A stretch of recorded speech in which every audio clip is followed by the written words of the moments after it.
एक मोठी बातमी आपण पाहूया।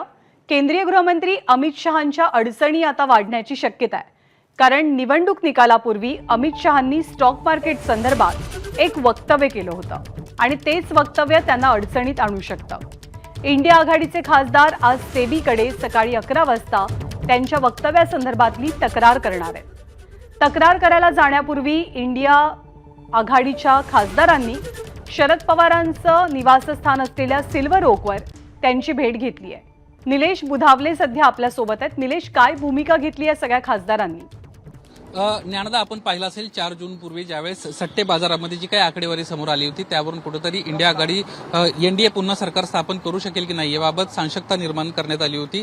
त्यानंतर जे अमित शहा यांना एक महत्त्वाचं वक्तव्य केलं होतं। त्यांना म्हटलं होतं की आधी शेअर्स खरेदी करा, ते वेगाने वाढतील 4 जून नंतर, अशा पद्धतीचं त्यांचं म्हणणं होतं। कारण ज्यावेळेस स्थिर सरकार येतं त्यावेळेस शेअर्स हे वाढत असतात, त्यामुळे काळजी करू नका, आम्ही 400 पार जाणार आहोत, अशा पद्धतीचं त्यांचं ते वक्तव्य होतं। आणि याच वक्तव्यासंदर्भामध्ये आता सेबीकडे 11 वाजता एक तक्रार करण्यात येणार आहेत। टीएमसीचे खासदार असतील, इंडिया आघाडीचे खासदार असतील, ही सर्व मंडळी भेटण्यासाठी सेबी कार्यालयात 11 वाजता जाणार आहेत आणि त्या ठिकाणी जाऊन तक्रार करणार आहेत। यामध्ये प्रामुख्याने जर आपण पाहायला गेलं तर टीएमसीचे आज 3 महत्त्वाचे खासदार शरद पवारांच्या सिल्वर ओक निवासस्थानी आले होते। याच्यामध्ये कल्याण बॅनर्जी असतील, सागरिका घोष असतील, यासोबतच साकेत गोखले असतील, ही मंडळी या ठिकाणी आली होती। यासोबतच उद्धव बाळासाहेब ठाकरे गटाच्या वतीनं अरविंद सावंत, तर राष्ट्रवादी काँग्रेस शरदचंद्र पवार पक्षाच्या वतीनं खासदार सुप्रिया सुळे या बैठकीमध्ये सहभागी झाल्या होत्या आणि या बैठकीमध्ये चर्चा झाल्याची देखील माहिती आता समोर येते।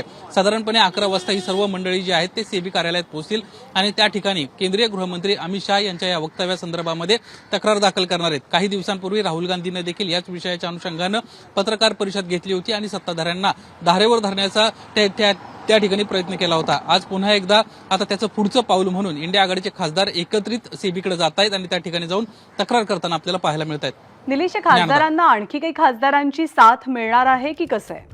ज्ञानदा, इंडिया आघाडीच्या वतीनं हा निर्णय घेण्यात आलेला आहे आणि त्याचाच एक भाग म्हणून आज या सर्व मंडळींना पहिली शरद पवारांची भेट घेतलेली आहे।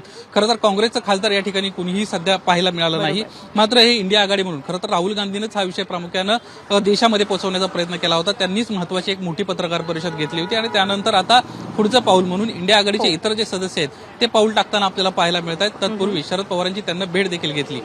निलेश, धन्यवाद। ताजे अपडेट्स वेळोवेळी जाणून घेत राहू। एबीपी माझा, उघडा डोळे बघा नीट।